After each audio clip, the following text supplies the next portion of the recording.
Rumblefish.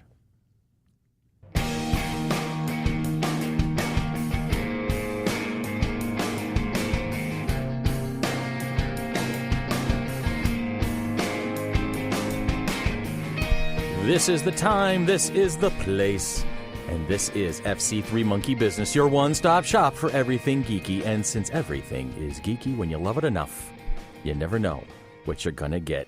This is your host, IMC, and this week we're talking about the newest Doctor on Doctor Who and her companions.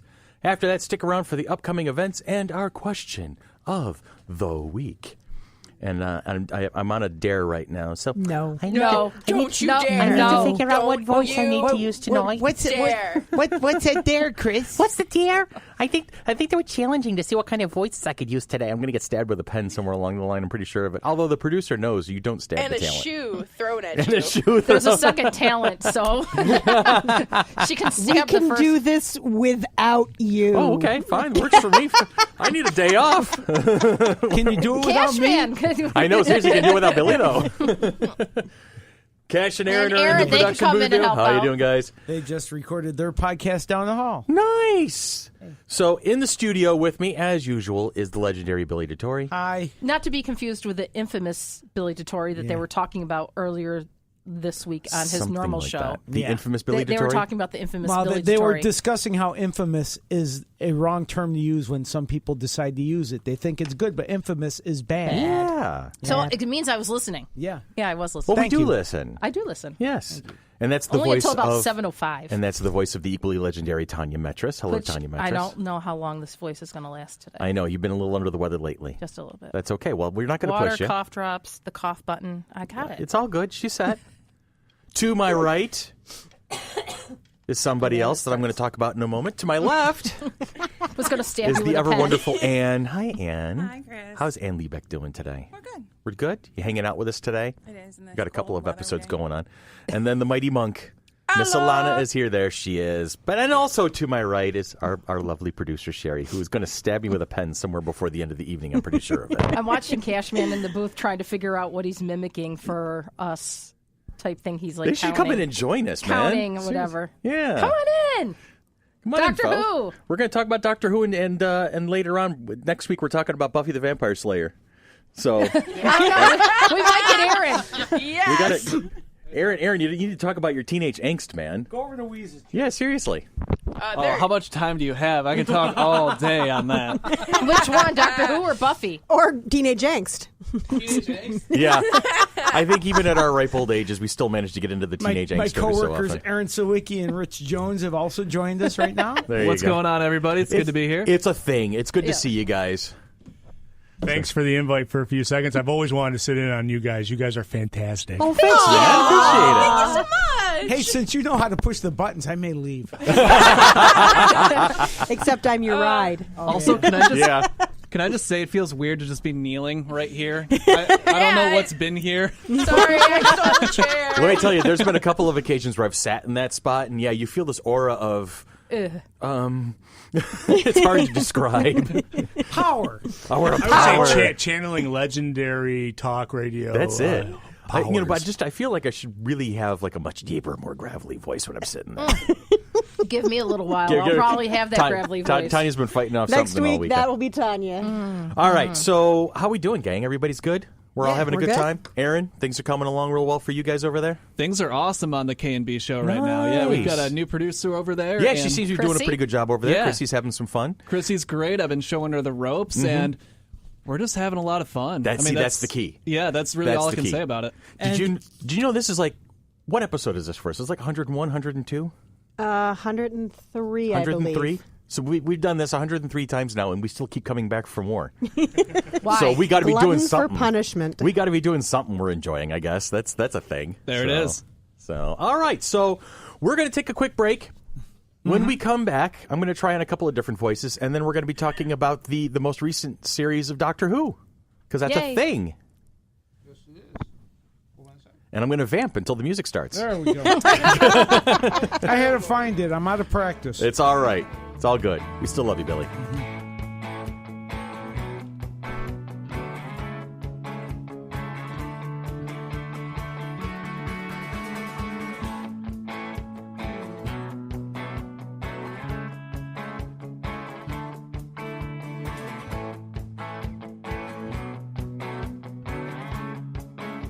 any spoilers. I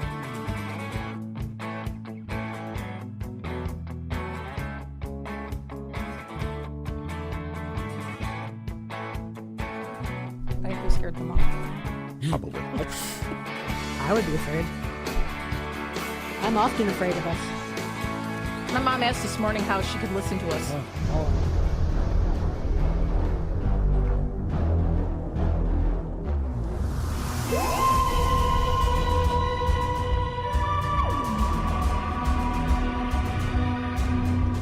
For those of you who don't know, and honestly, why are you listening to us if you don't?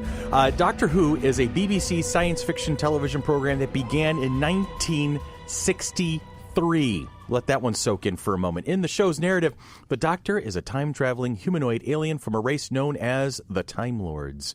To account for the actor's departure from the series, the program introduced a narrative concept of regeneration, a means for a Time Lord to gain a new appearance and a distinct new personality when the Doctor approaches the end of a current incarnation, usually a heroic death and a great death scene, usually a great parting speech, and then boom, you've got your regeneration, which has changed and evolved over the years, and then you've got yourself your brand new face, and a new actor takes the role on. And that's pretty much why the show has survived for 55 years now at this point. That's amazing. 55 years. I think, is there only one of us that's been around in 63? I was born in 65. So none of us. None of us. The entire Predates panel. all of us. Wow. So I figured you were close. Yeah, I'm close, but the 13th Doctor is the current incarnation of the character and is portrayed by English actress Jodie Whittaker, the first woman to portray the character in the series.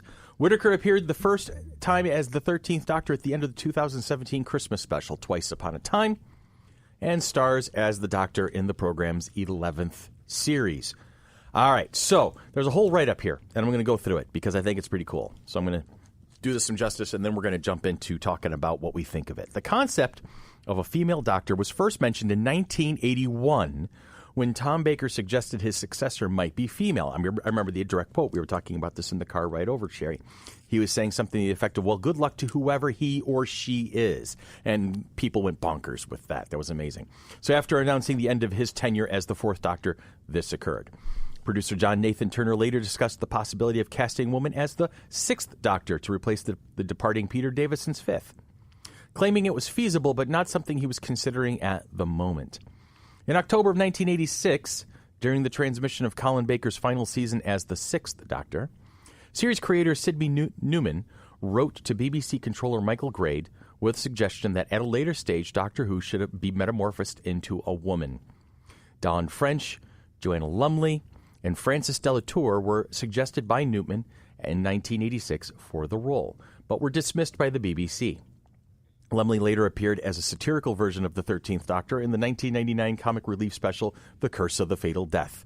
Arabella Weir also played an alternate third Doctor in Doctor Who Unbound, a Big Finish episode named Exile. Neither portrayal is typically considered to be within the show's main continuity. Producer Jane Tranter also considered casting Judi Dench as the ninth Doctor, which that would have been completely and holistically badass. I'm just going to say that right now. That would have been awesome. Helen Mirren was also suggested for the role of the 12th Doctor. Oh my God, both of those women are just amazing, amazing human beings and amazing actresses. So I would have been completely awesome with either of those ideas. The concept of the Time Lords changing sex upon regeneration was seeded throughout Moffat's tenure as showrunner. In the 2011 The Doctor's Wife, the Doctor recalls a Time Lord acquaintance known as the Corsair, who had at least two female incarnations. And when he was a woman, he was bad. Anyway, in the 2013 short The Night of the Doctor, the Sisterhood of Karn offer the dying eighth, played by Paul McCann, control over his inevitable regeneration with, quote-unquote, man or woman being touted as possibilities among a bunch of others. The first on-screen cross-gender regeneration was shown in the 2015 episode Hell-Bent, in which a white male Gallifreyan general, played by Ken Bones, regenerates into a black woman, Tania Miller, who then states that her previous incarnation was the only time she'd ever been a man, and how do they deal with all that ego? That was a great quote. All right, so the most notable Time Lord to have appeared in both male and female forms prior to Whittaker's casting is the Doctor's nemesis, the Master, portrayed from 2014 to 2017 by Scottish actress Michelle Gomez. The character was known as Missy, short for Mistress. The 10th series finale, World Enough in Time and The Doctor Falls, addresses cross-gender regeneration several times. The Doctor tells his companion Bill Potts, played by Pearl Mackie, that Missy was his first man crush, and adds that he is only fairly sure he himself was male at the time, although the remark may have been flippant to amuse the audience. So now we have Jodie Whittaker, and she is, at this point, 5 episodes into Series 11 as we're talking now? And I have not... Well, no, I have not seen the one that just came out, I don't think. We're 2 behind. We're 2 behind? I've seen them all. I've seen them all. I'm trying to remember. The last one I saw... the last one I saw, they were trapped on the spaceship, Yes. and the guy was pregnant. Yes. That was the last one I saw. I'm caught up because there's a new episode tonight. Because we the record night that on, we're recording. Yeah, we record on Sundays. Everybody knows that by now. We've talked about it often enough. So is that the 4th episode? it's the 5th. Is it the... Well, 6th. Yeah, thank you, Ann. I'm it is. lost. There was. I've seen them all, but I just... There was her first. A Woman Fell to Earth, and then there was their The continuation. Then there was the continuation of that, which they were in that race. Yes, that where they in the desert. Found the prize. Right, where they find the prize, which was the TARDIS. And then there was Rosa. the Rosa then Parks there was the episode. spiders. That's as far and as the we've spider seen. episode. Have not seen that yet. And then there's the episode where on the runaway spaceship. So tonight's the 6th. Tonight's the 6th. Okay. Where they dip into one of the companions' past. Yes. Ish. Yeah. Yes. Sort of, because they interact with her grandmother when her grandmother was still pretty young. Anyway, I just know that from the trailer, so that's not spoiler. Yeah, that was on Twitter. Yeah. So, all right. So, as I've mentioned on several occasions, and I've gone on record in both ends of the spectrum here, in my Doctor Who panels, when asked, should the next Doctor be a woman, I've always been very cautious about that. As a matter of fact, I was outright kind of against it at the beginning because I was worried that it would be a gimmick. I would worry that there was basically just be the producers of the show bowing to pressure, and it wouldn't be done right. That they would find the wrong actress, or they would do it the wrong way. And I am happy to be wrong. I will say that right now. I have been any fears that I may have had were allayed pretty much within, I'd say, the first 20 minutes of her very first episode, because they have not made it a thing. Thank God they have not made it a thing. They just it's a part of life and moving on, and because at one point, early in her first episode, somebody says, "Madam," and the Doctor looks back. Why are you calling me Madam? Because you're a woman? Really? Does it suit me? Okay. And then off and running. Nothing else. And then later on, when she finds her iconic outfit, right? That all doctors have that one kind of theme to their dress, and I don't know. It's been a long time since I bought women's clothing, and those were the only 2 comments about the Doctor being a woman. And that's, I think, well, they've probably made some other allusions, and then because naturally people are going to be talking to, well, it's her, it's she. Does she, so there's a natural kind of evolution to it. But I have not seen it as been a focus of conversation. Who wants to argue with me on that? I did happen to find. I heard some grumping. No, I did happen to find an interview that Jodie actually was in on the costuming decision for her costumes. Most of the actors do. That she wanted something with pockets. Yeah. All women want pockets. And she's got a fanny pack. Has anybody noticed that? She's been using her fanny pack. So what were you going to say, Monk? I was going to say, in the Rosa Parks episode, she got called ma'am, and she was like, right, I still have to get used to that. Yeah. So little comments like that, but it's not, you're not getting any, for lack of a better way to describe it, you're not getting any stereotypical female reference. Well, they're not doing any trope type commentary about it. They're not she's not going, my God, she's not grabbing her chest and going, these are getting in the way. What the hell? There's nothing outrageously. It's just all right, you're a woman, matter of course, on your way.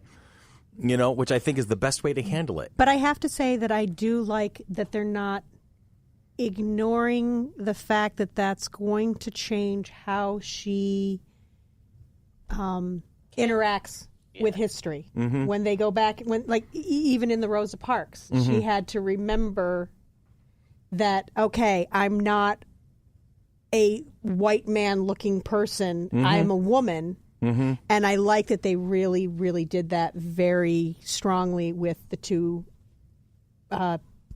people of color companions. Yes. That they were, okay, this is not the same way I've dealt with history in the past. Mm-hmm. And I really liked it because that's going to open up new storylines, which I really love. I do. I think that's going to be great, and I think they're opening them up organically, and if they're not forcing it. And later in the conversation, I do want to talk about the absolute astounding negativity that has been rolling around online over this, because I don't get what people's problems are.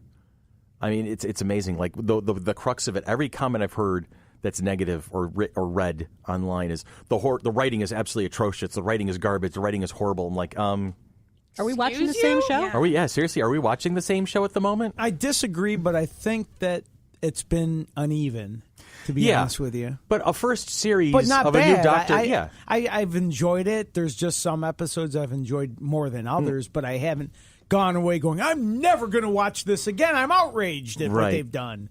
No, it's been fine. It's been good. It's been excellent. It's been okay. Yeah. The first series of every Doctor is always, in my opinion, shaky, because you're trying to write for a new character. You're trying to figure out, get their legs under them.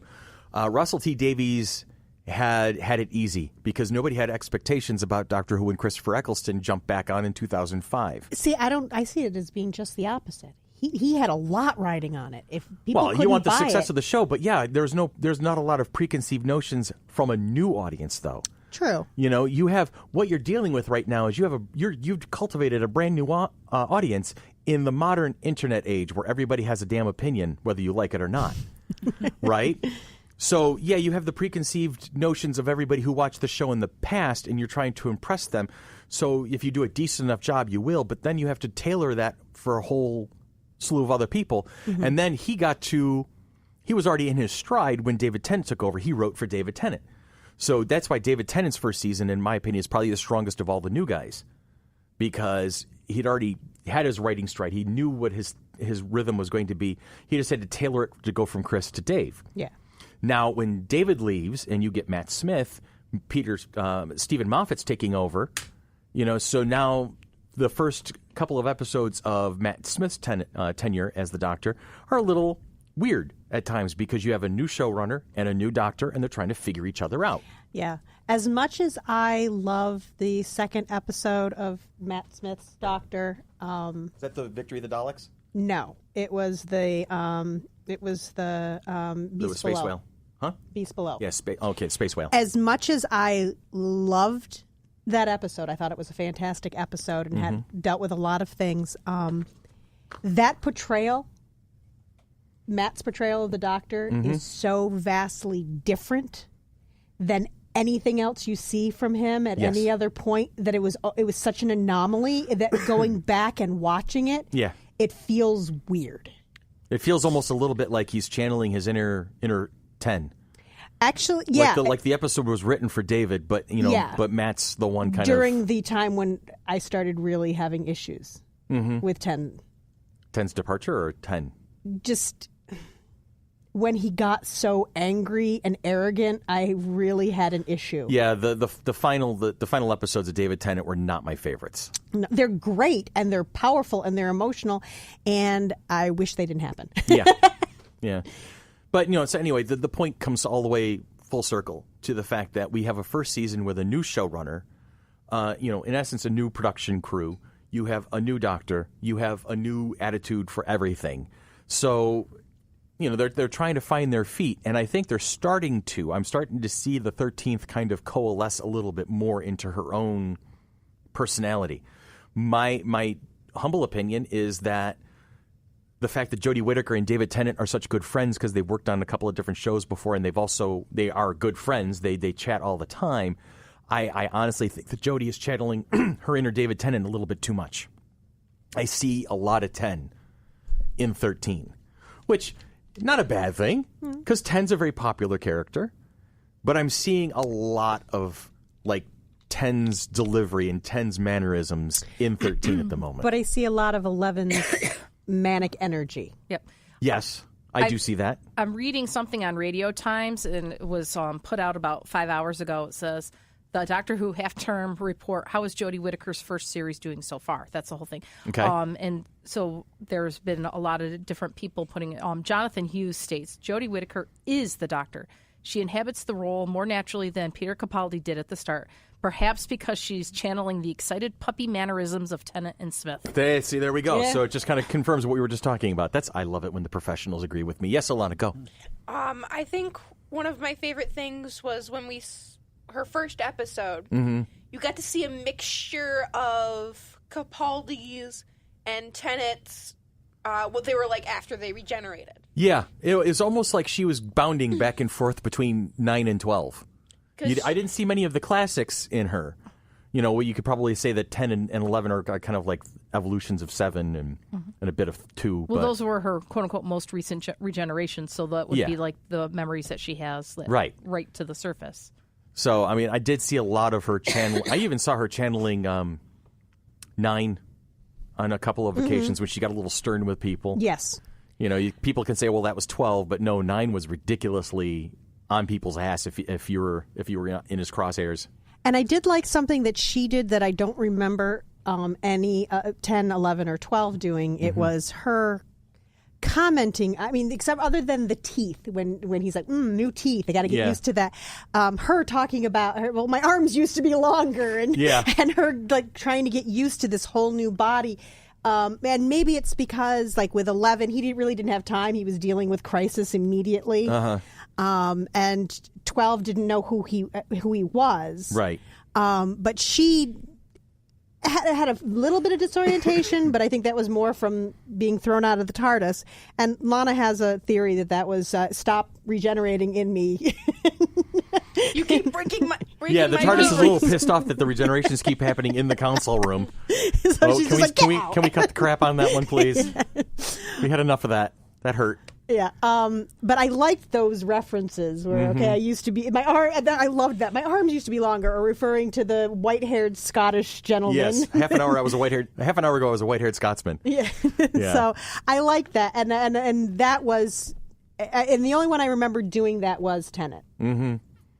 Well, there is a brief moment in the 11th hour in Matt Smith's first when he meets Jeff in Jeff's apartment the first time, and he's like, he goes on tiptoes and bounces up and down a little bit because he sees Jeff is very tall, so he's trying to measure himself based against, on a visual cue. So I do see that kind of a brief, but that's like the only time that 11 kind of really. I never saw that as him trying to be. I was taller when I was 10. But you can also the whole kitchen scene with Catherine Sutherland there. Kathleen Sutherland. Caitlin Blackwood. I switched my FC3 guests there for a second there. Just a second. But with Caitlin Blackwood, that whole scene in the kitchen where he's going through different trying foods. To figure out his taste buds. He's trying to figure out his taste buds. That, you could probably say, kind of fits in with that, and true. Very true. I wish they did more with the kidney line. 12's for kidneys. I've got new kidneys. I don't like the color. I wish there was some sort of a throwback to that. That would have been fun, I think. But she asked if she's a ginger yet. No, she hasn't talked about being a ginger yet. She just has gone right about her business. And her hair has fallen in her face, so there's been plenty of opportunity to see not a ginger. Yeah, very obviously not a ginger, considering how light her hair is. Yes. Not the first blonde doctor, mind you. No.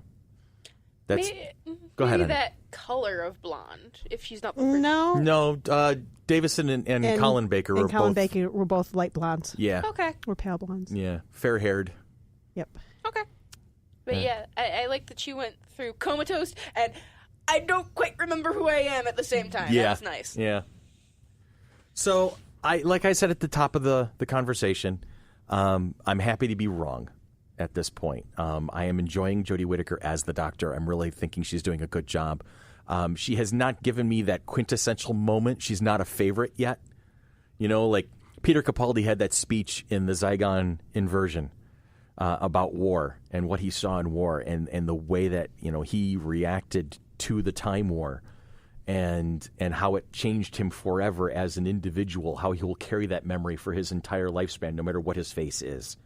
That the way he delivered that speech, the pain in that, the emotion in it, it sold it. And then there was a series of events after that. I'm like, Capaldi is now my all-time favorite Doctor, and that beats out. I will say it. That beats out Tom Baker, which is very challenging for a guy who's watched the show since he was 8 years old to say.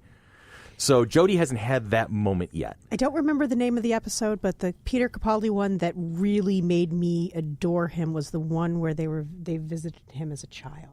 Oh, yeah. That episode. Yeah. And the one in the castle. Fear's a Superpower one. And the castle one. The castle with Robin Hood? No, the one after he lost his companion. And he's alone in the castle. Oh, right. That's an incredible Heaven episode. Sent. Yes, that was an incredible episode. Yeah, it was just him. Yeah. And that ghostly figure in the background that was pushing him forward all the time. That was oh my God. I think that's one of the best episodes of Doctor Who ever. That is a top one. That ranked right up there with Blink, in my opinion. I agree with you. And then he goes to war in Hellbent, where he looks Rassilon in the eye and kicks him off the planet. That was fantastic. I'm like, oh my God, here's this mythical figure, and you're just going to go ahead and treat him like a punk in the playground. But yeah, no, Jodie has not had that moment for me yet. But, it's still early. Why does she have to have it in the first series she's on board? Why can't she have it, have that tour de force moment in her second or her third? Her ratings are good. She's going to be popular. She's going to be solid. There's a lot of naysayers who are already jumping ship. But you know what I've learned about the internet? Most of it sucks. Everybody's so empowered to have these opinions, and they're bolstered by anonymity. So they're going to go ahead and say whatever they think is right because they're obviously right and nobody else is. And then look at that, we've got an orange Cheeto as a freaking president because of it. But anyway, bless you. You okay over there? Yep. Hanging in there. Uh-huh. So you just can't look at the popular opinion because on Facebook and on Twitter and on forums and all that stuff, people are like, oh, they're savaging her. She's terrible. The writing is horrible. This is terrible. But you know what? The ratings are good. There's people watching it. Mm-hmm. So I'd rather look at that, There's a lot of young people who were not watching it before that are. Mm-hmm. Mm-hmm. Exactly. Did you see the person who challenged Neil Gaiman? Oh my God! Yeah, Neil Gaiman said that before he. Before you get into that, Billy, you wanted to say something. My wife has been a fan since we started watching the Eccleston. Yeah. No, a couple years ago I said, hey, I'm hearing good things about Doctor Who, so we watched Eccleston and Tennant and Matt Smith, and she is so in love with Jodie Whittaker as a doctor just because she feels represented as a woman. And I trust Susan's opinion, so we're in good shape there. So do you think more women are watching it because of a woman doctor? I don't know. You know what? I don't think more women. I don't think more women are watching it. What I think is more young girls are going to start watching it now, because that's going to give them that moment of like, hey, like boys can see themselves as the doctor, but now girls can too. Mm-hmm. And how dare they? I think that's a fantastic thing. Let the girls be the Time Lord too. There was a try at reaching out to all ages and genders back in the 80s during Tom Baker's the end of his run when they brought in Romana, an equal, a time lady, and she regenerated with him, and she changed faces, and she was in there solving problems and being more than just the screaming, damsel in distress. She was in the mix and working right along with them and solving problems. And so back in the 80s, there was Doctor Who's attempt to say everybody can be on board in this adventure. And then of course, Michael Grade got his hands on BBC drama and did whatever he could to try and kill the show off and succeeded. But anyway, here we are now in the 21st century. Yeah. On October 8th, Neil Gaiman tweeted, "I just watched The Woman Who Fell to Earth. That was definitely the Doctor. Not that I had any real doubts, but it's wonderful to see how much of the Doctor she is." And somebody responded, so you're a new fan because the Doctor is a woman and not a real fan of the show since the 60s then. And Neil shut the guy down. And his response was, "My first episodes of Doctor Who were the first William Hartnell Dalek story. You can read about it in my introduction to the first Doctor Who novelization." I mean, come on. Who is going to take on Neil Gaiman, for God's sake? What the hell is that all about? That's like walking up to Stephen Hawking and say, "Oh, you obviously don't know enough about particle physics." It's like, what? He's written novelizations. He wrote probably one of the best episodes of New Who. The Doctor's Wife. It was an incredible episode. I mean, he is just an amazing writer to begin with. Yep. And a diehard fan, you can know that by talking to him at any given moment in time. He's talked about the show on several occasions over decades. But yeah, no, you're a new fan because the doctors are, well, shut the hell up. You're an idiot. Who was the person who wrote that? What's the person's name who wrote that? Brendan Toogood is his. Brendan Toogood. If by any chance you ever start listening to this, I want you to know that I personally think you're a moron. Damn. I'm just going to throw that out there right now. Burn. Seriously. That is the dumbest thing I've ever seen. Wow. And I've seen some stupidity. I work for the city. Anyway. And Neil Gaiman wants to write for Jodie. I think he should. I think BBC He would be writes women stupid. well. He writes everybody well. Yeah. But yeah, he created Idris for the Doctor's Wife, and that was a fantastic character to watch in action. It was so much fun. I like biting. It's like kissing, except with a winner. Yes. Best quote ever. Neil Gaiman says, Doctor Who's the one call that I will always take, he said. It's like a drug. It doesn't go out of your system. You're right. So he goes, even if they'd already had things written and filming is wrapped, he's still ready to answer the phone. He's like, I'll definitely answer that one. You need one for 3 seasons down the road, I'm in. You know, it's like, hey, come on, it's a show about time travel. You want me to write an episode for season 5? I can do that too. Yeah, no kidding. You know? Oh, man. So, go ahead. Question for everyone. Yes, Monk. Through the ones that my mom and I have seen, which we ended at the Rosa Parks one, most heart-wrenching moment so far. So far, because there's been several. So far. in the Jodie Whittaker era only. Yes. Okay, the most heart-wrenching moment for me is when you realize the woman who fell to earth is not referring to the Doctor, but you're referring to Ryan's Nan. Yeah. When you put that little 2 plus 2 I wanted her to be a companion. Oh, I know. She would have been amazing. Which is exactly what you're supposed to be thinking. Yes, I She know. is the impetus to get Ryan and Graham to go out and see what's going on out there. The Rosa Parks episode for me was Graham. He didn't want to be on that bus. No, he didn't want to be a part of that moment It of was history. it felt like such a betrayal of his wife Yes. to be there at that To time. be there preventing anybody from Yeah. you know, yeah, Man, I could see the pain in his eyes. That was rough. That was a rough moment. Yeah. For me, so far, that has been the most heart-wrenching. Well, and that's the thing is Doctor Who is very good at pulling absolutely no punches whatsoever. It doesn't matter how many companions survive when they shouldn't have over the years.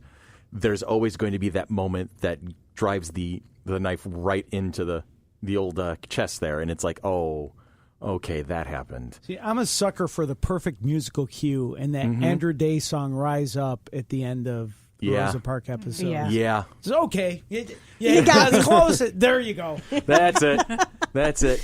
Yep. When the music can become the extra character, like Aaron Sorkin was great with West Wing. The music, the background, the soundtrack was always like just an additional member of the staff. You know, that was always a thing, and I think with the departure of Murray Gold as the music coordinator for Doctor Who and getting in new showrunner, new thing, I think you're starting to see that already. You're starting to see that willingness to reach out and find something to fit the moment. Yeah. We're going to be circling back to that idea next week when we Okay. talk about Buffy, because the music is such an important Oh yeah, part because of it's Buffy. part of the evolution of that whole era. It's like not basically just the encapsulation bands, of the 1990s. Not just the bands, but Christopher, I'm totally blanking on his last name. His scores were incredible. All right. So anything else we want to talk about right now? I mean, we all seem to be very positive, and you haven't really entered 2 cents into this conversation yet. I'm seeing a family dynamic change. Okay. Where Doctor Who used to be what Dad watched in the corner is now the whole family's gathering. Yes. And that is very refreshing to see from a sci-fi show, bringing in more family and kids. Awesome. That's a great observation. Before the first episode, they had a little pre-watch for like did any of you watch that pre-game thing? A little with the bit. A little countdown? bit. No.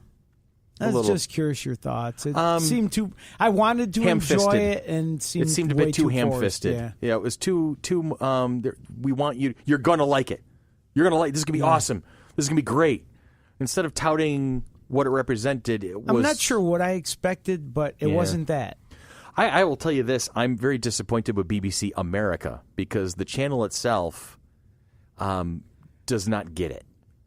The episodes are I mean, it's like there's a commercial every minute and a half. Yeah. And it's weird because I DVR it and it will like seem to be coming back and then cut back out and then go on to something. I'm like, yeah, you get like a 15-second teaser of what's coming. Something, right? And I'm like, wait, and then another commercial. Yeah, I'm they like, do that every episode.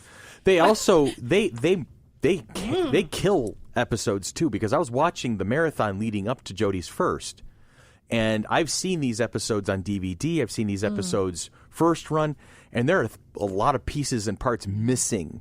Well, you got to have room for all those commercials. You got to have a room for all the commercials. Susan exactly. has the feeling that there's parts of these new episodes missing. Oh, I agree. If you watch it on demand and not DVR it, they take all the commercials out, and it is a full 50 minutes. So if you watch it on demand, you get more than if you watch it or DVR. I don't have demand. If you do it through, because if you want to pay for it, if you do it through Amazon, it's the same way. Well, it's just encouraging me to be a Billy Tutorian. I'm going to start getting all the seasons on DVD. That's because the completest of me is just like saying, wait, if I'm going to my only exposure to Doctor Who now is going to be through BBC America. Bag that. Yeah. Well, I really like that through Amazon. I paid for the season, and as the shows come out, they drop into your little own bin there. stuff, and I can watch it that way, and I don't have to deal with commercials. Nice.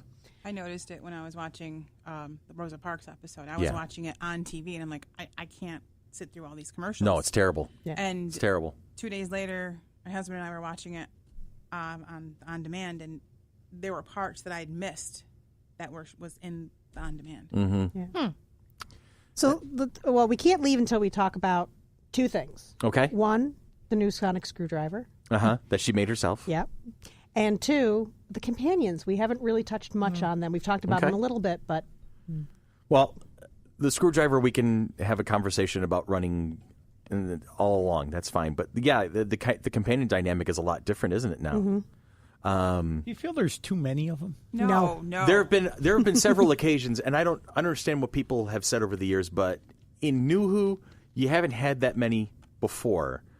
However, in Old Who, that has happened on a couple of occasions where the Doctor's had up to 2 or 3 people in it all the time. And I remember, Amy and Rory and Captain Jack all at the same time. Mm-hmm. And I don't have a problem with the number. I was just wondering if... I don't think it's a problem. Because personally. I like Ryan and Yaz and Graham. I do like them as characters. And I'm watching the dynamic between Ryan and Graham. I'm waiting for them to just bond like crazy. Yeah. At some point, Ryan's riding a bike. Yeah. They're gonna hug. It's, It's an adventuring party. It's exactly it is. It really is. It is. Yep. And going back to the original episodes, the very first series had 3 companions. Yep.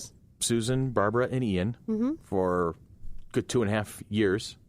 Before Susan departed first, I think. No, it was Barbara and Ian. I think Barbara and Ian. Barbara and Ian departed first, and then Susan departed. I haven't watched all of Old, but... Well, the 5th, Peter Davison, had Tegan, Nyssa, and Adric for quite some time.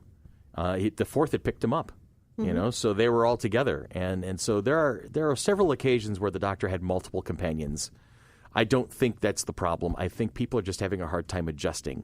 Which is weird, because this fandom should be used to things being not normal. That it's not going to stay a certain dynamic for long. It's going to change. People are going to come. People are going to go. Faces are going to change. The storyline's going to change.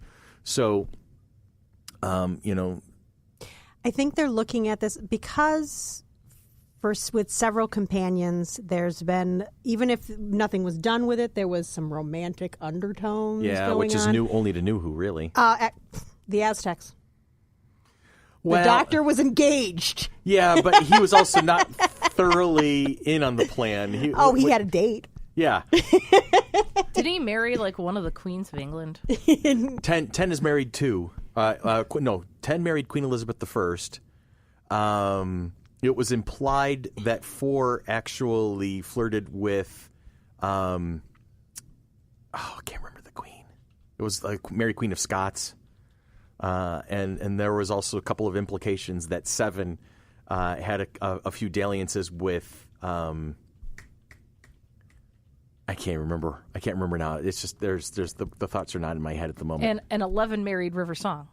Yes, Who was a queen in her own right, I suppose. Possibly someone else. He wasn't quite sure. Marilyn Monroe. Yes, he wasn't quite sure. But I mean, okay, so you've got the Ninth Doctor. There was a little bit of, not as much, but when you hit 10 and Rose, 10 and Rose is, Then Martha's ginormous crush, on which 10. I think was just, it kind of ruined her character arc for me. To the point where there are people today that still argue that Donna was in love with 10. And I'm like, what? No. Not a chance. No. Not a chance. Beanpole. Donna loved 10 as her her best sibling. friend. He was the younger sibling that she had to kind of guide in the right direction. That's the way she treated him. Like, you're an idiot. No, here, come do this thing now. You have to do this thing now. Yep. There was a little bit implied in this season, episode 4, when Yaz's mom asked Yaz, "Are you two dating?" And the doctor looks at her and says, "Are we?" And she's like, "No." It was very funny. Yes, that was cute, but I don't think that was actually meant to be a thread of romance. It was meant to be kind of a toss away, kind of that's cute. Then because her mom also asked Yaz if she was dating Ryan. Yeah. So I think the mom dynamic. Yes. Yeah, the mom just are you making with sure. them because you're dating somebody here? Yes. I'll Are you understand seeing it anybody? better. I think they were establishing that they're all friends. That Right. there is no romance in that. Right. They're all just friends. Graham really wants to be that grandfather figure to Ryan. Ryan's not having anything to do with it yet, but I think the two of them are He's softening. Ryan's softening. You're but seeing, it's going to take a little It's going to take while. a few more episodes, I think. But that fist bump is coming. Yeah. Well, I think that Graham being so quick to call him his grandson in the Rosa Parks episode, Yes. I think really went a long way, because that could have been very dangerous for Graham. Yes, but Graham didn't care. That he was Right. putting his foot down and saying, "No, that's my grandson. Leave him alone." Yeah. And Ryan got some appreciation over the fact that Graham was so willing to just step Acknowledge up and that. say that. My prediction is Graham's departure may not be Ryan's departure. They may leave together or they may leave separately. But on Graham's departure, you're going to see Ryan call him Granddad. That's my prediction. It's going to be the full circle of the story. It's going to tie it in a bow. Well, it seems that there's more references to families and siblings and things that are coming up, because they've mentioned that the Doctor had siblings. Siblings, was yeah. the first time that they mentioned it in this season. No, that's the first. I'm going to be honest. As a longtime fan, there may have been something in an episode that I've missed, but I've seen just about everything out there, and Right. that's the first time the Doctor's ever talked about actually having siblings. Right. It says, what I'm watching here, it says, WeGotThisCovered.com. It says, now that we know that the Doctor had parents, children, grandchildren, but this is the first time that siblings have been mentioned. Yes. Perhaps key to that phrase that she used to have sisters, either implying that they're now long dead or perhaps they themselves regenerated into men. This hint is at an unseen past family of the Doctor might also have been slyly referenced in The Woman Who Fell to Earth, when the Doctor spoke about how her family may be dead to the world, but they're not dead to me. Right. So it's like they don't know which way they're going to go, but a little hint at the end, it says, after all, we still need to find out who or what the timeless child is. Yeah, I got to you my tell. mummy? I'm going to call complete bullshit on Chris Chibnall, because he for the entire time is no, there will be no overlying there are going to be no overlying arcs. There's going to be no continuing, and then he breaks out the timeless child, lying sack, you lying sack, you little mother. I'm going to mother hugger that bastard right there for that one. So yeah, you see it coming, and now I'm keen. I'm in. I'm interested to see where this is going to go. Are you my mummy? Are you my mummy? I don't think that's. That's one of my favorite episodes. That's a great freaked episode, me yeah. out. It totally freaked me out. And my favorite was I'm so happy that there's finally some callbacks in New Who has done what Old Who did not do. I mean, Classic had the monsters, the reoccurring monsters, the relationship with the Master. Okay, all those things were always kind of like continuity, but 4 did not make references to 2. 3 did not make references to 1. 6 did not make references to 4 or 5. It was one of those things that just, I'm like, you have all of this stuff that you could have made inside jokes with, and you missed it. In addition to the 13th Doctor referencing the 12th Doctor as the white-haired Scotsman and Right. my arms used to be longer, she references the 4th Doctor when she nearly falls from a crane when she sees a woman wearing a multicolored scarf. Yes. And And then there's also the regeneration energy, like with 10th. And the post-regeneration amnesia was first by the 7th and most profoundly experienced by the 8th. Yes.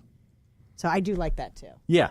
You know me in continuity. It's New who is not afraid to make references to everything. Like, the reason I brought this whole tangent up was the fact that you had Are You My Mummy in the 9th, and then in the Sontaran stratagem, 10 somehow gets his hands on a gas mask. He looks at the general and goes, "Are you my mummy?" And there was just that one throwaway line. It's like, oh my God, that's awesome. So, Yep. So make those references, make them constant, because you have this over 2,000-year-old character that has seen a lot of stuff. He's seen some stuff. I'm going to keep calling him he just because it's easier that way. Yeah. Oh, and one of my favorite things about 12's characterization is the 2 photographs on his desk in his office. Yeah, River and Susan. The 2 most important women in his life. Yep. And I love how I told them both to shut up. You shut up, and you too. So, I think that's just the way to look at it is that the show is always going to be evolving. Sometimes it may step in a direction you're not comfortable with, but stick with it because it will always come through. Any rumors that we've heard that we... I haven't heard a single rumor at the moment. Now, here's the thing. Chibnall said on several occasions, no classic monsters, everything is new, no overreaching, character arcs, no story, no B plots they're going to hover all the way through. We've already, like we talked about a moment ago, the B plot thing has been thrown out the window. He's lied. The Timeless Child thing is now something we're all going to be watching. So does that mean that the no classic monsters rule has also been a lie? I heard a rumor. Tell me a rumor. That they were going to bring back Jenny. Oh, I'd love to hear that. That would be great. What? Now, hang on a second. Other than sounding like a dying seal, was that a cheer of delight or a oh my God, no? That's It's a happy sound. Is that a happy sound? Yes, she loves Jenny. Okay. She loves Georgia Moffat. They've been talking about bringing Jenny back on and off for about 4 years now. And I do believe she's actually had her own Big Finish audio at this point. So, yeah, there's a character that is ripe for usage, and I think it would be funny to have Jenny show up and keep calling the doctor Dad. That would be awesome. That'd be hilarious. I think that would be funny, if not maybe a smidge on the gimmicky side. But I don't care. It exactly. Amuses me. Dad, I need to talk to you about something, and then there's Jodie turning her head. There would be an interesting dynamic there, and so I would like to see that. I would have liked to have seen them to do more with Jenny right from the get-go. Yeah. I would like to have seen her take off with 10 instead of, have that whole death scene there. But that's another story. It was a good death scene, though. It was. Yeah. It was. Not enough blood. Where the hell did she get shot? I'm going to say. I'm too American in that commentary. I know. I'm sorry. What do you think of the new TARDIS? I haven't seen enough of it to really get a vibe off of it yet. Yeah. It's got like this organic crystalline steampunk thing going on, which is kind of nice. Which goes along with her screwdriver. Yeah. A little bit of hive technology, a little bit there. Little hive, little honeycomb action there. It's so different. I'm having trouble wrapping my mind around it. Yeah. I had seen a picture that's completely different. Somebody leaked, quote unquote, a what they thought was the console room for the new series, and it was very throwback to the original First Doctors, which I thought would be cool. And then when I didn't see it, and I see this organic crystalline thing, I'm like, oh, they're kind of trying to channel 9 and 10s a little bit. But my favorite console room of the entire history of the show was 12's. I really liked 11's. Well, 12 was only just it's 11 with extra bookcases, basically. Yeah, pretty much. And I think that's that added touch that made 12's better than 11's version of it. I just love that they refer to it as desktop. Yes. You changed the desktop. And then I thought it was cute, the doctor will inevitably show up and go, oh, you've redecorated. I don't like it. Well, this time, oh, you've redecorated. I like it a lot. So I thought that was kind of nice. I also thought it was interesting that I think this might be the first time it wasn't the doctor choosing it, but the TARDIS chose it, and this is what the TARDIS chose something so different. Matt Smith's.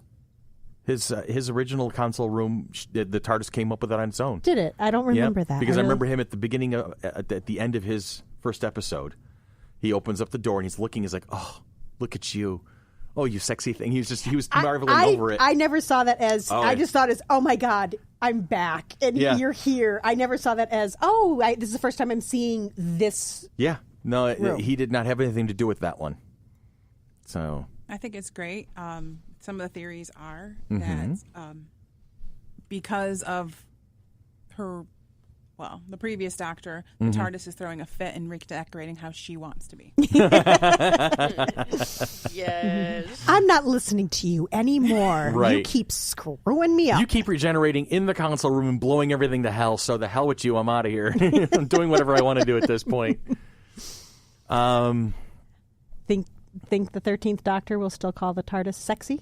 It's possible. Oh, yes. It's possible. Yes. You notice a color change? Like I've noticed the TARDIS outside is slightly more green Yes. than it is blue. Yes. It's a darker blue, Yeah. and it's a throwback to the originals because the TARDIS was an entirely different color scheme over the years. The exterior's changed as much as the interior's changed over the years, and I see the current exterior blue very similar to Pertwee's and Tom Baker's TARDIS than Matt's always threw me off because it was always too clean. It was like perfectly painted and bigger. Like his exterior was structurally bigger than anybody else's TARDIS before him. So it was like, wait, what's this all about? It's almost like Wasn't there like an episode where they do comment that the exterior got bigger? Yeah, and I think it was actually I think it was in Peter Capaldi episode. It was in the final Peter Capaldi when he meets up with when 12 meets 1. Yeah. And they're going through their adventure together. They're both on the verge of regenerating together. And I thought that was a great twist, by the way. That was very cool. And then you see 1's TARDIS next to 12's, and you see the dramatic difference in the structure of them. See, I always saw 11's being a bit bigger as kind of a The young man in his sports car, the midlife crisis? No. It was kind of foreshadowing for what was going to happen with the TARDIS on Trenzalore. Oh, okay. It was because from the very first episode, we're seeing the crack, and we're seeing things getting weird. Right. And No, I see what you're saying. I saw that as kind of like this is our first hint of Trenzalore. Gotcha. I didn't pick up on that. Good stuff. I did not think of that. That's awesome. Well, Deanna had asked me what was the whole thing about the cookie. Oh, yeah, she had asked me about it, but I hadn't seen it yet. Now, because I just looked at it, because that's like the cookie dispenser. The cookie dispenser. And it says the new Doctor Who TARDIS has a custard cream dispenser. And I just looked it up because it says the custard cream dispenser became an instant hit with Doctor Who fans who always seem to love when the series blends sci-fi and British culture in the weirdest of ways. Mm-hmm. Custard cream biscuits or whatever cookies are Jodie Whittaker's favorite. So the designer of the console room for the TARDIS put a cookie dispenser built into the TARDIS. The console. So all she has to do is push a pedal with her foot. Hit a pedal and she gets a cookie. And she gets a cookie. Now, they have not made any further references to it since the first time you see it. But that's what... So I think a lot of... Deanna's question to me... She asked me about it, and I'm like, I hadn't seen the episode yet, so I really wasn't sure what she was referring to. And then I read all of the... I went to the forums. Oh, did you? Yeah. The big reaction is the fact that people think it's that one step too whimsical, right? And it's silly. Which, thank you. Sherry, my reaction was the same as yours. It's like, what? Really? Oh I love it. It's like no step? Yeah. I'm like, it's no different than Robert Downey Jr. planting snacks all over the Avengers set. Yeah, they were finding snacks all over the Helicarrier set. Yeah, so it's no different than that. It's I think what you're finding here are people. This is what I'm making an assumption at this point. You have the bulk of fans of the new series that have been fans on board since 2005. The bulk of the people who have been having such a grudge against the show never got over David Tennant's departure. Every episode needs to have David Tennant with Russell T. Davies writing it, or else it's going to suck. Nothing will ever match David Tennant.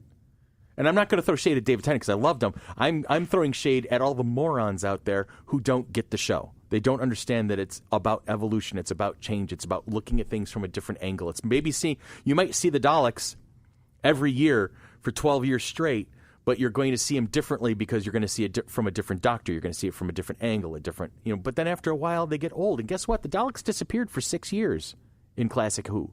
So people bitching and pissing and moaning about the fact that there's no Daleks this season are in the wrong. Brendan, too good. You're still a moron. Anyway. And I'm sorry. Some of the worst episodes of New Who have been during Ten's tenure. Oh, yeah. Some of the worst. And, well, you know what? There's been 1 or 2 in 11 and a couple in 12 that I didn't like either. But you know what? That doesn't mean that the show sucks. No. It just means once in a while they're going to try something and it doesn't quite work. Love and Monsters. Oh, my God. Was horrible. What's the one with the little girl and the drawing and... Oh, Fear Her. Fear Her. I liked that episode. I know you do. We've talked about it before.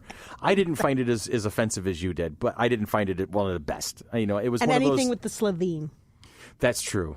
Yeah, the Slovene are not exactly, the farting aliens. That's just, come on. It's like, wait, what? Anyway, although Boomtown... was better. Was good because it wasn't as Slovene. It was still, she was still there, but it was different. Anyway. But yeah, there was a whole bunch of Sarah Jane adventures that dealt with the Slovene, and I was like, maybe not. No, that's not. But, you're going to have series where you're going to have an episode that doesn't quite work. But if you write off the whole series, the whole TV show, because it's not what you think it should be, might be the wrong way to look at it. Then you might not be in the right fandom. Maybe. I'm thinking. Am I being too harsh? And literally, if you don't like something, stop watching it. Yeah, seriously. You don't have to it's make not a a comment law. on it. Yeah. It's not a law. You have to watch it then. Stop watching it. What are you I've trying to given up do? on shows that I've decided weren't for me anymore. Mm-hmm. I hung in there. You know what? I hung in there. I was a Boston Red Sox fan from 1983 on. There were some lean years, okay? I took some shit for that. And I hung in there for all of the Sixth Doctor. And there's a lot of Sixth Doctor stories that are not good. And I hung in there for a lot of the early Seventh were disjointed. Later Seventh was pretty damn cool, but that's no fault of the character. The actors were great. Colin Baker, awesome human being. Sylvester McCoy, fantastic actor. Okay? But they had some episodes in those series that weren't very good.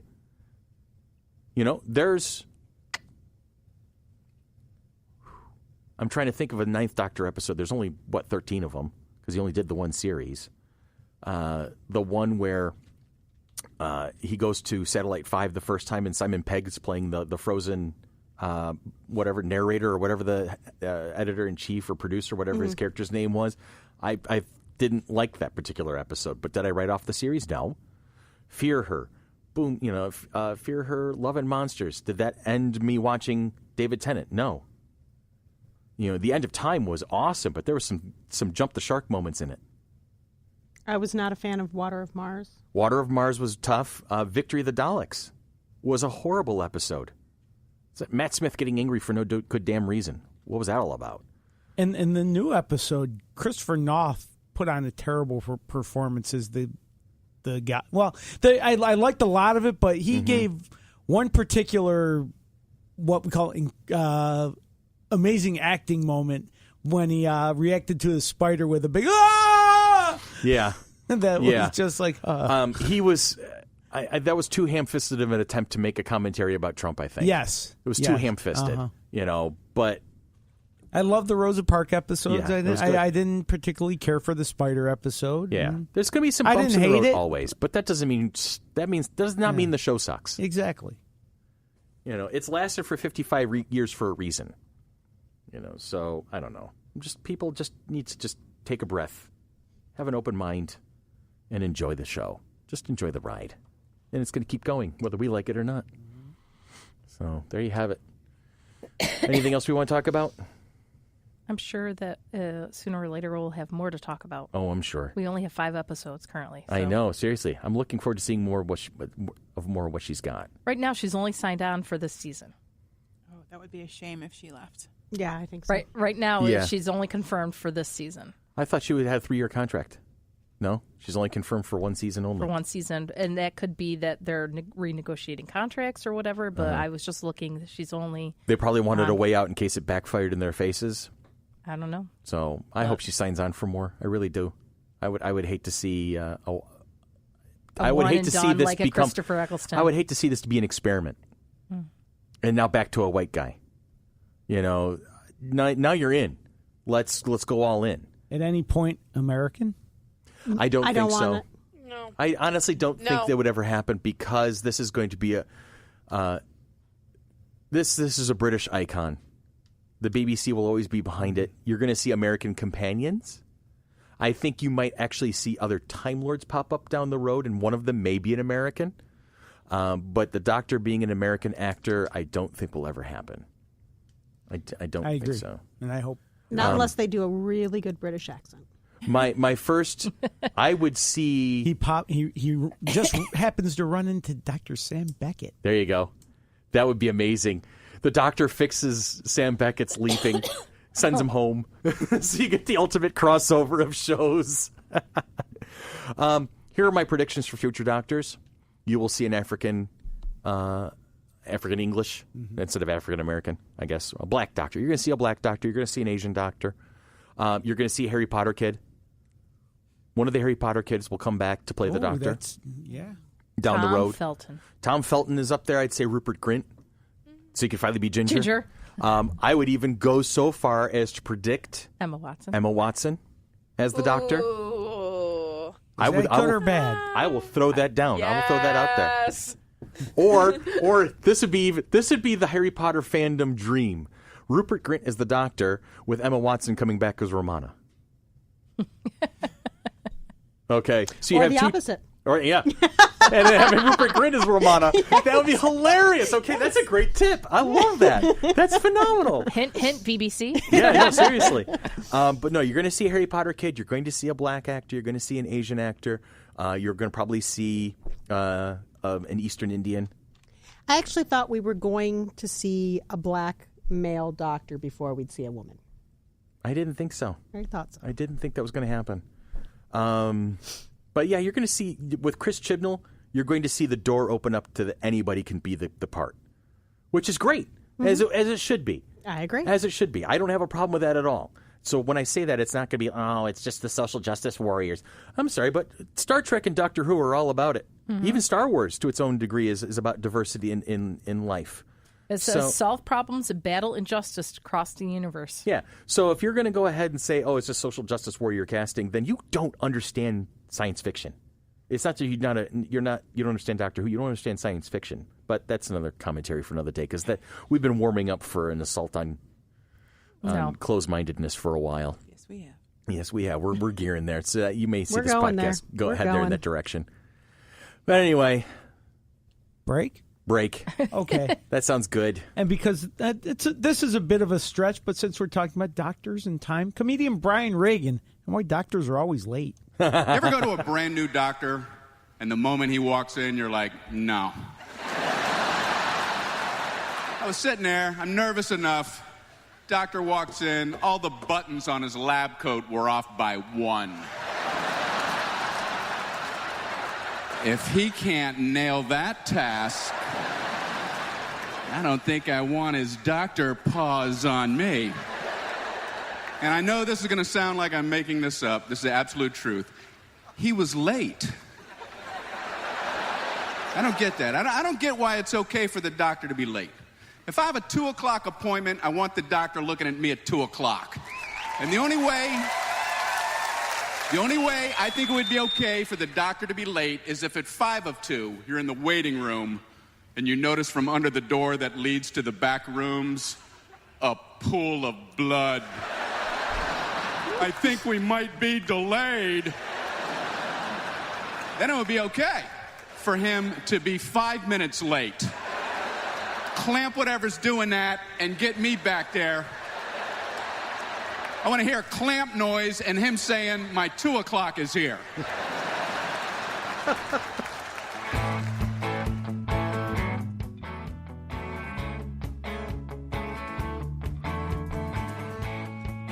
So that was a conversation we'll be having again. I think this time next year, once the whole first season is done, Series 11, and we're getting ready for Series 12, there will be no Christmas special. No. This year I was told about that. And I understand the reasoning behind that. They've tapped that keg so many times that they don't want to, get into a gimmick kind of a thing. But they'll do something special for Christmas nonetheless. So you'll see Jodie again at Christmas time. And hello. Do we have any events coming up? We do. We have a wine and design night for Mighty Monkey Corporation, our fundraiser. So we're going to be painting a painting called Time and Space. If you can't get what it's about, wink, wink. Is it blue in the shape of a rectangular box that might have a door on it? It is. It's very, very pretty. It is very pretty. So tickets are $35, and they're sold online at Wine and Design North Chi-Line. You can bring your own wine or beer to drink. We have glasses and corkscrews there for availability. Come 15 minutes early, and we'll have it all set up. You can bring a light snack, but we will be having some snacks there as well. It is 4165 Buffalo Road. We're in the Salvatore's Old Fashioned Pizzeria Plaza. We're like 3 doors down from there. So if you have any questions, you can find us on Facebook and ask questions. We always answer them. Yes. And the tickets are already on sale, so don't wait and miss out on it. And the tickets are also already selling. Yes. Too. Makes a great Christmas present. I know I bought mine already. Yes, we've already sold quite a few, and there's a limit of only 35 tickets. And if we get more than 35 people, that we will do a second. We will do a second event. Yep. Okay. I have to get a ticket for that because I want to go to that. Yes. Yes, you do. I would love to say, yes, I'm going to be there. But it's January. And you're traveling 2 hours. Yes. Each way. Well, January 26th is the weekend between the last NFL game before the Super Bowl weekend. Mm-hmm. It's the Pro Bowl weekend that nobody really watches. Yes. Yes. Okay. Very cool. And that's our big event that we're working on right Saturday. now. It's a Saturday. At 2 o'clock in the afternoon. It's a perfect time. Snazzy. You can sleep in and go home early. It works out well. Perfect. Yeah. All right. Hey, Sherry. Chris. If somebody would want to be part of the FC3 Monkey Business experience, how would they go about doing that? Well, there's several ways they could go about It's doing almost like that. like we were planning that. Asking is huge. Yeah, asking is definitely and huge. knowing That's is half a great the battle. Knowing is half the battle. The more you know. Are we going to not a book Okay. club G.I. Joe now? Is that what's happening? No. We need to. No. Yes. The first way is to become a sponsor. Okay, we have sponsorship levels of all kind and are willing to custom create sponsorship packets. Please contact us at sponsorships@fc3roc.org. Nice. Next is by supporting us on Patreon. Please check us out at www.patreon.com/FC3ROC. All membership levels will include access to the patron-only blog, plus tons of great perks at all levels. Special shout-outs to our See No Evil tier patrons, James Irish, Jen Bevan, and our own Tanya Metras. Hi. Hey. Want to help others find our show? Please leave us a review wherever you listen to us. You can find us on Apple Podcasts, Google Play, iHeartRadio, Spreaker, Podbean, YouTube, and Stitcher. Is there a place where you find your podcasts and you can't find FC3 Monkey Business? Let us know, and I will do my best to fix that. And please, please, please follow us on Twitter at FC3MB Podcast. And if you do, please say hi. We love it when you say hi. We really do. It's true. It's our validation moment of the day. Oh, please say hi. Hello. Thank you for being so noticed by the popular people. I get so excited when I'm like, a new follower. So we've got an in memoriam section here. Legendary stuntwoman Kitty O'Neill passed away November 2nd of 2018 in South Dakota at the age of 72. Now, if you're not familiar with the name, O'Neill was best known for her work as Linda Carter's stunt double on Wonder Woman. She also worked hit movies such as The Blues Brothers and Smokey and the Bandit 2. The stuntwoman lost her hearing when she was 5 months old after she contracted measles and smallpox and she learned to read lips. O'Neill performed a number of stunts, including the time she plunged headfirst from a hotel to an airbag near the pool. She made history when she set the land speed record for women drivers in 1976, and that she still holds that record to this day. O'Neill was so popular that she got her own Barbie doll in a television movie about her life, Silent Victory, the Kitty O'Neill story in 1979, in which she was portrayed by Stockard Channing. And in 1982, she retired from stunt work. So all hail Kitty, and rest in peace. That's an amazing person to think about. And actually, I have one person to add. I just read this on a blog yesterday, and it's a name you probably don't know. His name is John Rogers, but he passed away. He was the president of Comic-Con International since 1986. Oh, wow. So he was the head of San Diego Comic-Con. Wow. And he passed away from brain cancer late last week. So John Rogers, rest in peace. Thank you for all the work. He was, let me see, today. You know, it doesn't say. I'll have to look. I'm sorry. I should have done more research. That's all right. That's all right. I do not know. Well, while you're working on that, I'm going to go down to the other end of the table and say, hey, Monk. Hi. My beloved little Alana. Hello. Question of the week time, baby. Okay, let's do this. What are you reading, listening to, playing, or watching that is making your geeky little heart happy right now? The new episode of Lord Olympus came out. Okay. I was reading that this morning. It was just like, yay. Now, what is that? Lord Olympus, I've mentioned it before. It's the story of Persephone and Hades, retold in a more modern setting. Okay. All right. And I'm enjoying it immensely. Well, good stuff. How long has this been going on for? I'm not exactly sure. Okay. They update on Sundays. It's Lower Olympus? Lore. Lore, Lore, Lore Olympus. Yes. Okay. It's on Webtoons is the app that you can get it on. It's free. Okay. And the current episode has Cerberus in it, and it's just like, yay! Puppy. Puppies! Hey, Tanya, fabulous over there. Yes. What are you reading, listening to, playing, or watching that is making your geeky little heart happy this week? Oh, there's just too much. I don't even know where to start. Well, pick something. Pick something. And you know what? I'm just... Are you blanking? I am. I have You've not been feeling good. Yeah, you haven't been feeling well lately. This week. So, I mean, I've been reading a little bit on a book on my phone. I couldn't even tell you what the name of it was. This was like one of those. Are you going to be up for this afternoon? That's why I'm not necessarily like spending energy right now. Yes, because I'm. No, I mean I've been watching some episodes of Buffy to get ready for our next podcast, and I've caught up on my NCIS, and I've been catching up on Supernatural, catching up on DC Legends of Tomorrow. I have not started the new seasons of Flash though, but one of my students at school is like, "Come on, catch up," and so. I've just been doing lots of odds and ends type thing, and yeah, I've been exhausted this week, so I couldn't even tell you which way is up right now. Huh?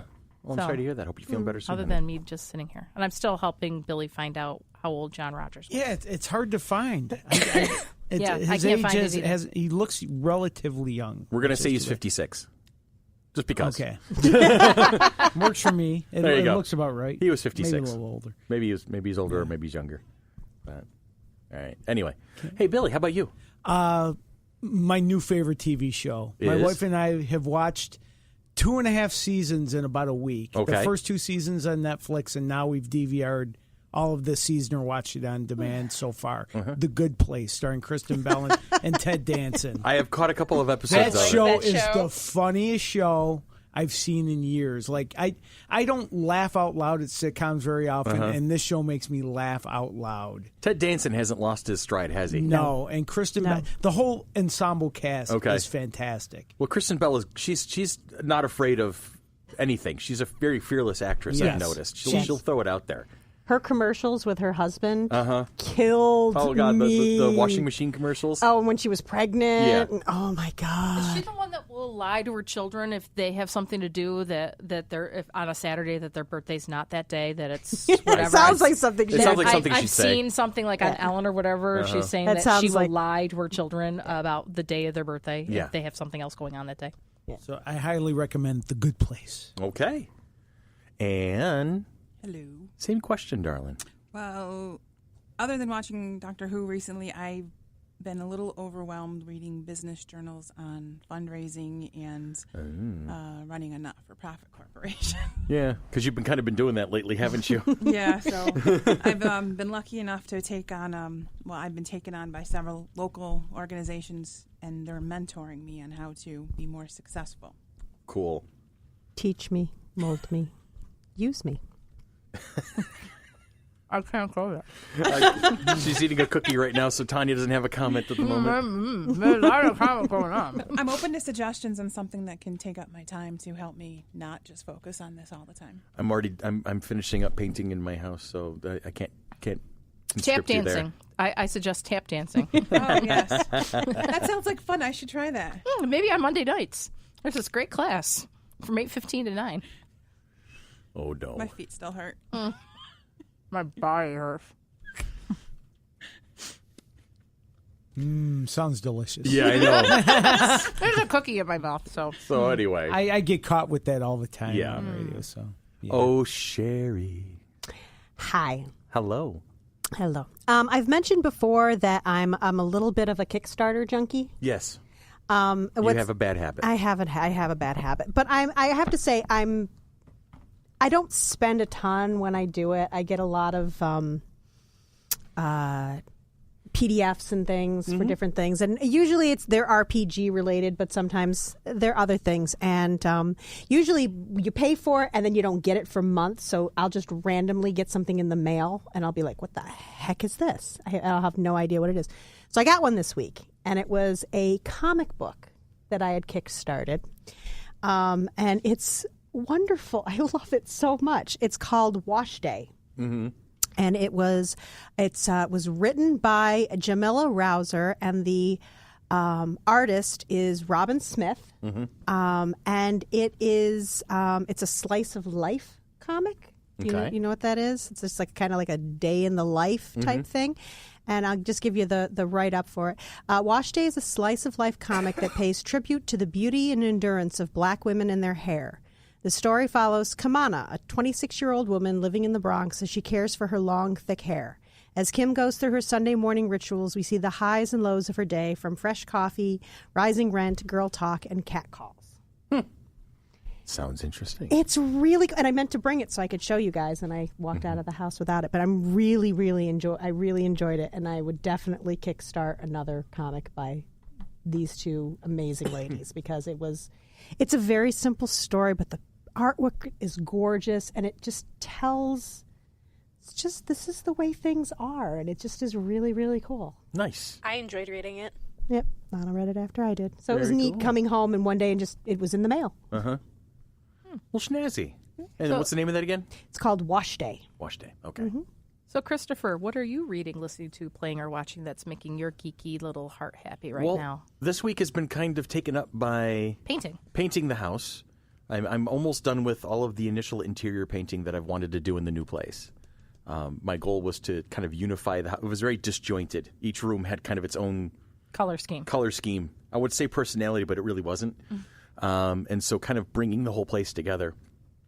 And so I'm almost done with that. And when I've been taking a break from that, I've been getting a chance to play World of Warcraft, my go-to addiction. And when I'm not doing that, I've been playing Minecraft, because your other go-to. My other go-to addiction. So I know. I was actually very proud of myself yesterday. I leveled up 3 levels without you. Yes, you did great. Well, he was painting the house, and I was down because I couldn't talk, so I was downstairs just playing. putting away. Yep. She's starting to understand the true nature of what it means to be a World of Warcraft. I went off on my own. You did. Very proud of you. Good job. He logs on. He goes, "Where are you?" I'm like, "I don't know. Come and find me." He goes, "Okay." And then he's like, "Oh, there you are." So, but I'm almost done with the painting project, and then I'm trying to think of what I think I might be done with just home improvement projects. I just want to start hanging art on the walls. Okay. So anyway, that's that, and so I'm gonna probably try to find something new to do after that's done. Christmas is coming. I think you have to decide where you're going to put your Christmas tree. Oh, I know exactly where I'm going to put the Christmas tree. It's going to be in the foyer. I'm going to move the rocking chair and the little end table, move those out, put the Christmas tree. And I'm going to get a real tree this year. I mean, yours isn't up yet? No, because it's not December. Oh, well. I'm one of those people who believes Christmas should actually be in December. So. You mean you're not going to put it up on the Friday after Thanksgiving like my mom would do? Christmas does not exist until December. Okay. Christmas is because here's the thing. Thanksgiving is one of my top 2 favorite holidays. You're cooking this year, aren't you? I'm not actually. No, your mom said I'm cooking? No. We have a Laura We have a Laura just walked in at the very end. Laura, you're just going to have to come back next week. What? Okay, She even has her Buffy jacket on for next podcast topic. So, no, because it was wound up, it was going to only be my mom and I. And she's like, well, I have this invitation to one of her friends. And so we're like, okay, we'll take you up on that. So I'm not going to be cooking Thanksgiving at my house just yet. Next year, because I'll have the kids next year. So I'll do something next year. Okay. Invite a couple of extra people, maybe. We'll see. Maybe that can be a Patreon level. Thanksgiving at Chris's house? Thanksgiving at Chris's house. Be Patreon level. I don't know. Anyway, we'll talk more about Thanksgiving later on. Extra bonus. Yes. So. All right, everybody. That's that. That's a show. That's a good one. And this has been Monkey Business, a product of the Mighty Monkey Corporation, purveyors and producers of the Flower City Comic-Con, coming at you sometime in 2019. We're pretty sure it's going to be the end of April, but we'll get to that. Follow us on Facebook, follow us on Twitter, follow us on Instagram, follow us wherever we go, and we will lead you to where the entertainment is. So this wraps it up for a whole week. We'll see you again on Wednesday. Have a great one. We love you. Take care. See ya. Dum, dum.